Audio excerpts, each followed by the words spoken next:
Eduardo Jerome está con nosotros, ex juez, abogado penalista. Eduardo, gracias por estar, bienvenido. Por favor, a vos. Cuando ve estas imágenes, ¿qué piensa?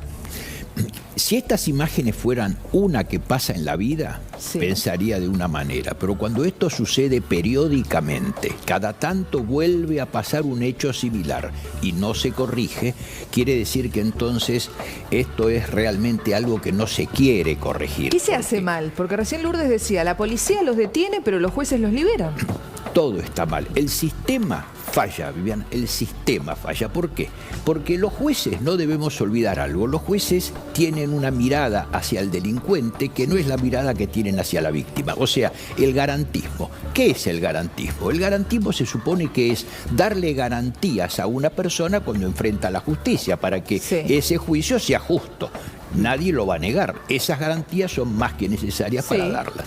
Ahora, si las garantías son para liberar al delincuente cuando no corresponde, entonces ese juez que está haciendo eso, a la sociedad no le importa nada, a la víctima no le importa nada, no la tiene en cuenta, tiene solamente en cuenta al delincuente. Ese juez está incumpliendo con su misión. Incumpliendo, la está cumpliendo mal. Exacto. Y si un juez cumple mal con su misión, ¿qué tiene que pasar? Y bueno, tiene que ser responsabilizado. Tiene que ser responsabilizado, como lo digo, cuando a un arquitecto se le cae una obra por malos cálculos. O cuando un médico comete una mala praxis y se muere un paciente. Un juez hace lo que quiere, da la libertad cuando no corresponde. Esa persona sale, mata, roba, viola, lo que fuere, y ese juez es impune. Entonces, esa impunidad es lo que hace que se anime permanentemente él y muchos otros a hacer lo mismo. Y llegamos, creo que es muy importante decir esto, Viviana, ¿por qué? Porque desde hace varios años, antes no pasaba esto, hace 30, 40 años no sucedía, porque no había esta mirada pseudo garantista, que no es garantista, es abolicionista. ¿Por qué abolicionistas? Porque aboliciona el que quiere derogar el derecho penal, es decir, no lo aplican. Aplican una medida favorecedora del delincuente. Pero además hay que decir una cuestión. Cuando a él lo liberan, le dan la libertad asistida, no es que lo liberan, le dan la libertad asistida, una de las pautas de conducta que tenía era no volver a delinquir. Sale con libertad asistida y lo primero que hace es delinquir. Bueno, 24 horas después, el juez Manuel de Campos, que es el que tenía la causa, lo libera, decide liberarlo. Claro, pero ahí es donde vuelve a fallar la justicia, porque así como le ponen internet, parece que no fueron a revisar por internet. Che, ¿esta persona tendrá algún antecedentes? Parece que el juez de campo no se enteró que esa persona podía tal vez tener algún antecedente. O sea, ni siquiera... Eso es la mala praxis de la que está hablando el juez. A ese juez no le puede caer ninguna sanción. A ver, es lo mismo que pasó en el caso de Nancy. Nosotros hace poquito, cuando ¿se acuerdan del asesinato de Nancy? Que tampoco se sabía que ese hombre tenía antecedentes. Recién cuando ocurrió el hecho, se supo que tenía antecedentes penales ese hombre, que había cometido... Y además, además, no hay controles posteriores. Claro. O sea, ¿cómo se deja? ¿A quién se puede dejar en libertad? Primero al que cumplió una pena determinada. Punto uno. Y si se adelanta, ¿es por qué? Porque se sabe que esa persona no va a delinquir. Si lo dejan en libertad y vuelve a delinquir, pero hay una responsabilidad plena. Y hay un punto. Hace tiempo atrás, una jueza que presidía la Cámara del Crimen, la Cámara Penal, le prohibió al servicio penitenciario en los informes que dijeran si un preso estaba arrepentido o no para darle la libertad anticipada. ¿Por qué?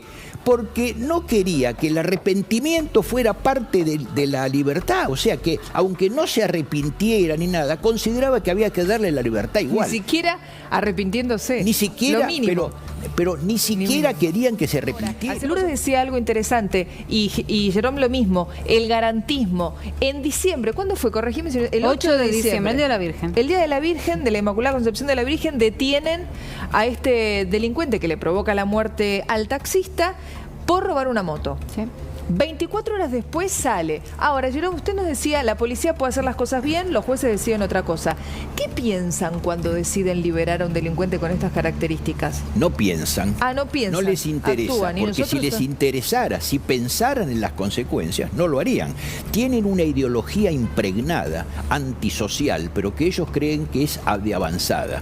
Entonces, esto ya fue hecho por algún juez de la Corte, de lamentable trayectoria, en ese aspecto, que fue el que propugnó este tipo de cosas. Pero, ¿qué pasa? Bibliografía Esto que sucede. siguen la mayoría de los jueces, ¿eh? La mayoría de los Y que todos en su despacho tienen esos libros. Lamentablemente. Pero ¿qué pasa? Esto sigue porque falla, por empezar, la ley.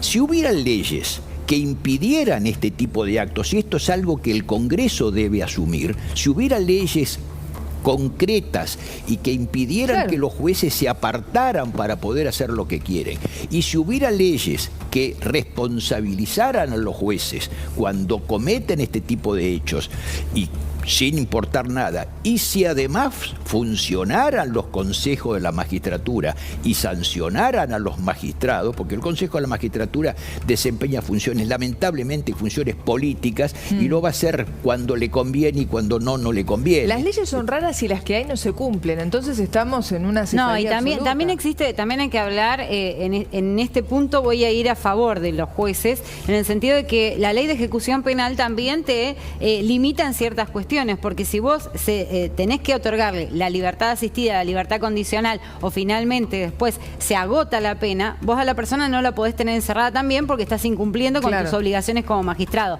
Entonces me parece que el análisis debe ser integral en cómo trabaja la policía, en cómo trabajan los jueces y cómo son las leyes que hoy tenemos en la Argentina, porque hasta que no se modifique todo, y además el sistema carcelario, como vuelvo a decir, que es totalmente deficiente. Ya vamos a seguir con el debate, porque cuando las leyes no se cumplen o no hay leyes, y para los delincuentes todos los derechos y para las víctimas ninguno, las víctimas tienen que pensar alguna estrategia para protegerse.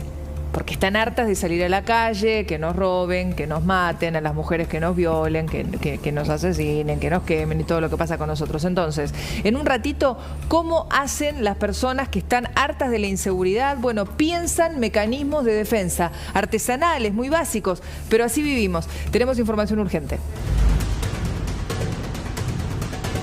Te escucha atentamente y vemos las imágenes del llavero que vos creaste, Eduardo, no nos queda otra opción más que tratar de defendernos con lo que podemos. Pues es que estaba pensando exactamente eso cuando la escuchaba a Tamara. ¿Por qué? Porque si la gente no se defiende, no tiene nadie que la defienda. Entonces, no es lógico que uno tenga que decir, a mí me tienen que robar y no puedo resistir, no puedo defenderme. Claro. Por eso vemos cada tanto que matan a un delincuente, una persona que se está defendiendo, y ahí empiezan los problemas porque parece que es al revés, ¿no? Y estas cosas, como está diciendo Tamara, que es para defensa, que es absolutamente lógico que la tengan, no debería ser, porque si nosotros miramos los países del primer mundo, no está la gente con estos sistemas defendiéndose, está la policía para intervenir. Exacto. Acá la policía está ausente, están ausentes los jueces, está ausente todo el sistema. Ante un Estado ausente uno hace lo que puede. ¿Qué cabe? Me parece que es absolutamente lógico que nos defendamos porque no estamos obligados a entregar lo nuestro. Poco o mucho es nuestro. Igualmente, Tamara, y yo estoy viendo tu llavero, digo, ya el hecho de pensar en comprar algo así, de bajar del tren y agarrar de todo ese manojo el gas pimienta, ya eso no te da libertad de nada. En mi caso yo lo hacía con la llave de mi casa, una de esas llaves largas que es muy parecida a uno de esos elementos puntuales. Claro. Yo cuando bajaba de noche, y soy hombre, pero porque me pasó que me robaron llegando a mi casa Ponías dos motochorros, la llave larga entre los dedos. La llave entre los dedos, claro, así, como si fuese a la lapicera, así como si fuese Wolverine. Exacto. Ahora, Mari, pronto, yo iba así. Entonces dije, en el peor de los casos es, le doy un puntazo y salgo corriendo. Exactamente. Pero es horrible tener que llegar a pensar de esa manera, pero después que sufriste un robo en la vía pública con dos motochorros y con armas, vos decís, bueno... porque a vos te robaron. A mí me pasó eso. Eduardo, entonces, queda uno así, ¿no? Pero no es para menos. Como resentido. No es para menos. Exacto. O sea, ya...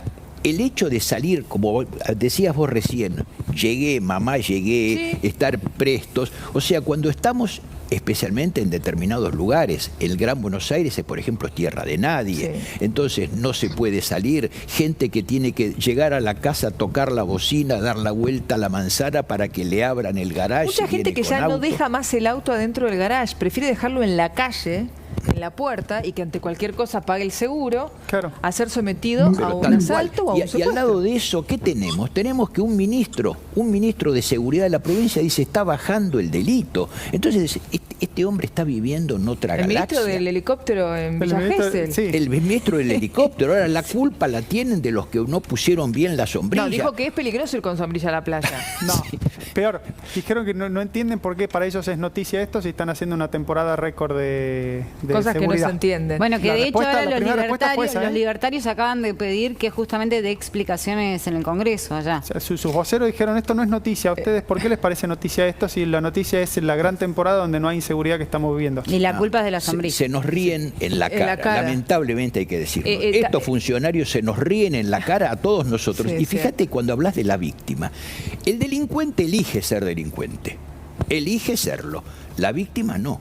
La víctima es elegida por él. Por supuesto. Y además, a la víctima, una vez que fue víctima, ya está muerta, está herida, la tuvieron que operar o lo que fuera, a esa persona ya sufrió en carne Ya propia. está. ¿Y qué estamos? Tratando de que quien causó eso, quien la mató, la violó, etcétera, tenga una buena vida. Después analizamos, pero la víctima en muchos casos ya no vuelve. Ya o no porque vuelve. perdió la vida o porque la mente quedó ahí, en ese episodio. Exactamente. Y ya no puede volver a ser libre. No, gracias a ustedes. Ella recién daba en el clavo, ¿no? Digamos, tenés que ver, porque si vos usás gas pimienta, Sí. ¿no? Y Exceso de rociás- defensa. Exceso de defensa. Ahora, Exceso de fíjate legítima que defensa. lo que está diciendo con gran razón, tenemos que tener cuidado si nos defendemos. Sí. O sea, no tiene que tener cuidado un delincuente que agrede, que mata, que sale con una pistola del calibre que sea, etcétera. No, tiene que tener cuidado el que se defiende. Y esto no puede ser así, porque la legítima defensa, y esto creo que hay que decirlo para que la gente lo sepa,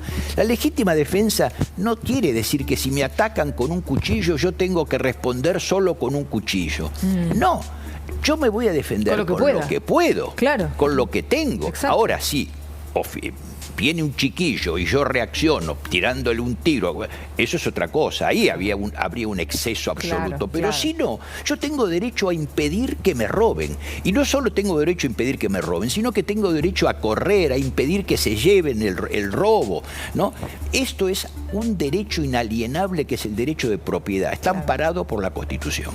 Eduardo, gracias por haber estado con nosotros, ¿eh? A ustedes. Un placer. Información urgente, la compartimos.